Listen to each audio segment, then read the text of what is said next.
Student, इस particular video में हम क्लासिफिकेशन ऑफ इलेक्ट्रॉनिक्स कंपोनेंट देखेंगे।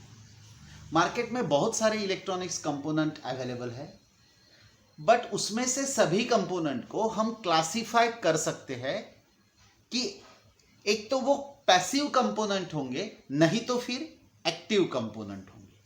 That means each and every electronics component are the classified into passive component or active component. Passive component means the component which cannot be used as a switch, which cannot be used as a amplifier, or which cannot be used as a rectifier. मतलब वो सभी component passive होते हैं जिसको हम switch करके use नहीं करते, या फिर एज ए एम्पलीफायर करके यूज नहीं करते, या फिर रेक्टिफायर करके भी यूज नहीं करते, then it is called as a passive component.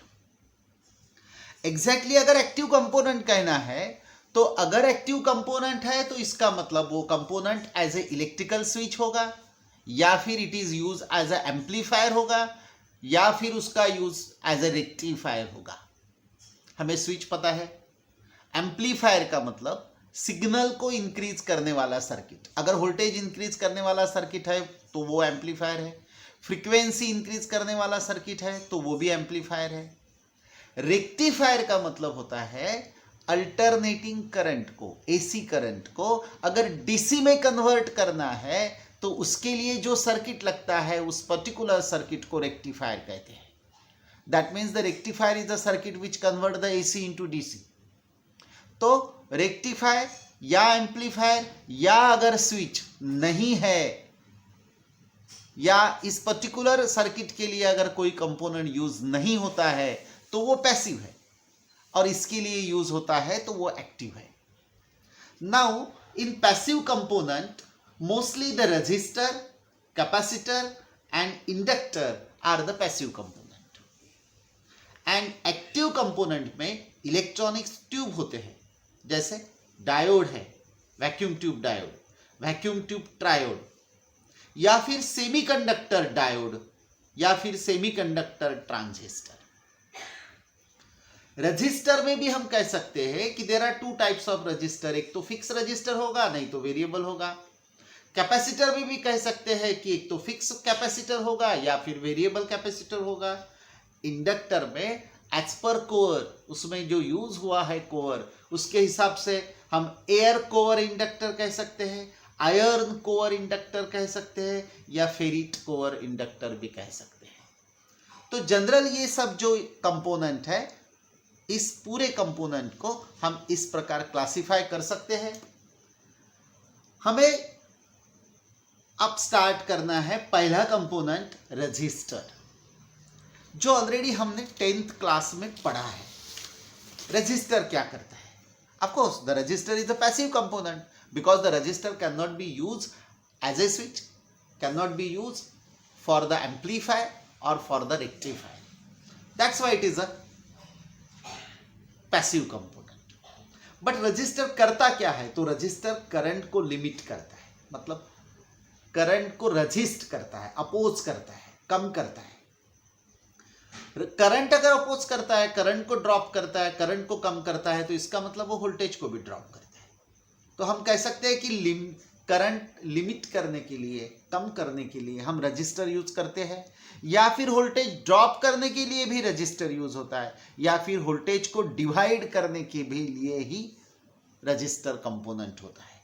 Again there are two types of resistor, fix resistor and variable resistor. अगर फिक्स रजिस्टर है तो उसका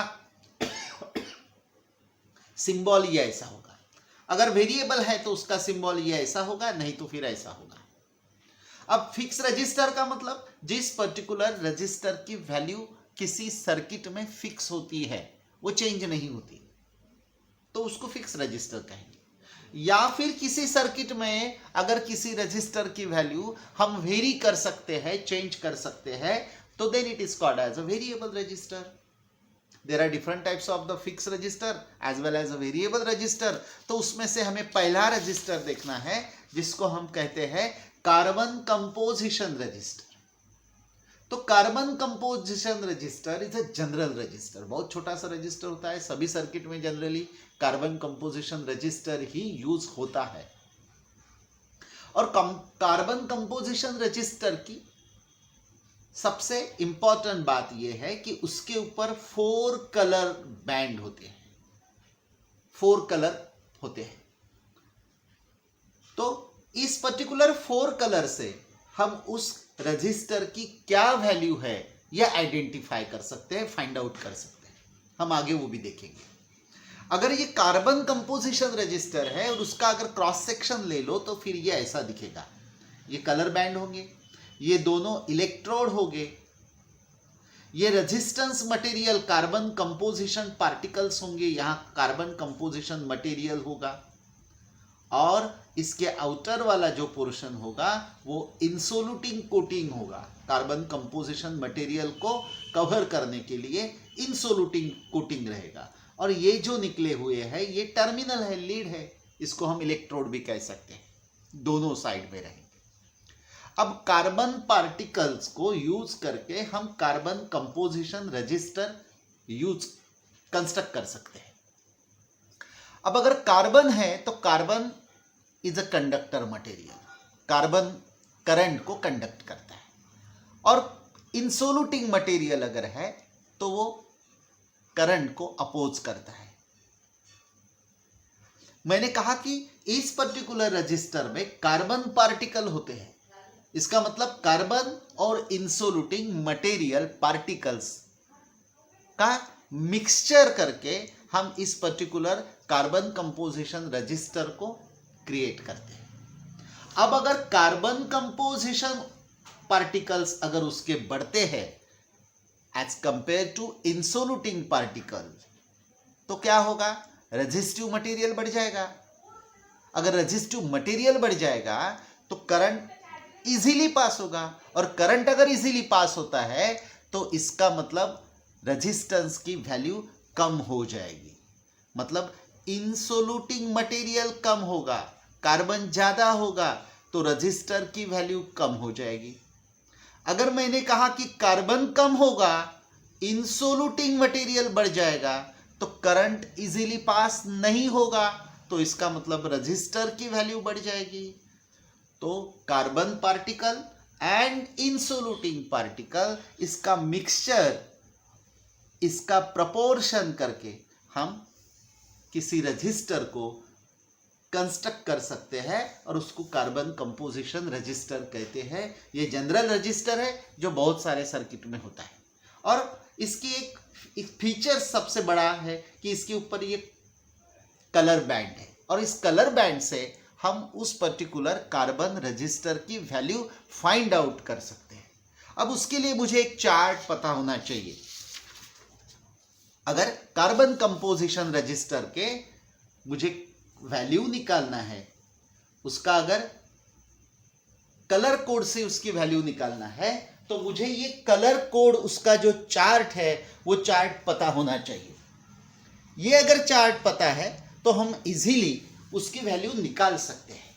जैसे मैंने कहा कि उसको 4 कलर बैंड है, उसको अगर 4 कलर बैंड है, अगर मैंने कंसीडर कर लिया कि ये मेरा रजिस्टर है और यहाँ मुझे 4 कलर बैंड दिए हुए, तो ये फर्स्ट होगा, ये सेकंड, ये थर्ड और ये 4, ये मेरा रजिस्टर है। अगर पहला कलर है या फिर दूसरा कलर है तो हम value of the first and second ring 0 1 2 3 for this colour. अगर मैंने कहा कि रेड कलर है मेरा पहला, ये अगर रेड कलर है तो उसका पहला डिजिट क्या होगा, तो 2 होगा। अगर मैंने कहा कि सेकंड कलर भी मेरा रेड है तो दूसरा डिजिट भी मेरा 2 होगा। अगर मैंने कहा थर्ड जो रिंग है, थर्ड कलर जो है वो अगर ऑरेंज है तो value of the third ring is a multiply factor, that is the orange, means 10 raised to the power 3, तो इसको multiplied by 10 raised to the power 3 करो। और अगर फोर्थ कलर जो है वो मेरा अगर गोल्ड है तो गोल्ड के लिए टॉलरेंसी बैंड कितना है, 5% है, तो इसका मतलब प्लस माइनस 5%। तो ये जो हुआ ये हुआ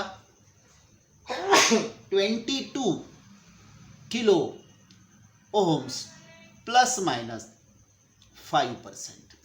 तो इस प्रकार हम किसी भी रजिस्टर की वैल्यू फाइंड आउट कर सकते हैं यूजिंग कलर कोड। बट इसमें सबसे इंपॉर्टेंट कि मुझे कलर कोड याद रहना चाहिए। कलर कोड अगर याद करना है तो एक सिंपल बात बताता हूं। मुझे सिर्फ याद रखना है कि B Roy, it's a name of the person. हम कंसिडर करेंगे कि ये किसी पर्सन का नाम है, बीबी Roy goes to bring a very good wife। इतना तो याद रहता है कि BB Roy goes to bring very good wife। ये स्टेटमेंट, इतना नाम अगर याद रखो, ये स्टेटमेंट अगर याद रखो तो पूरा चार्ट याद होता है। जैसे B for the black, then brown, then red, then orange, then yellow, then green, then blue, then violet, then gray, and then white। BB Roy goes to bring very good wife। तो अगर ये sequence पता है कि black, brown, red, orange, yellow, green, blue, violet, grey and white, तो ये जो sequence है ये याद रहेगा।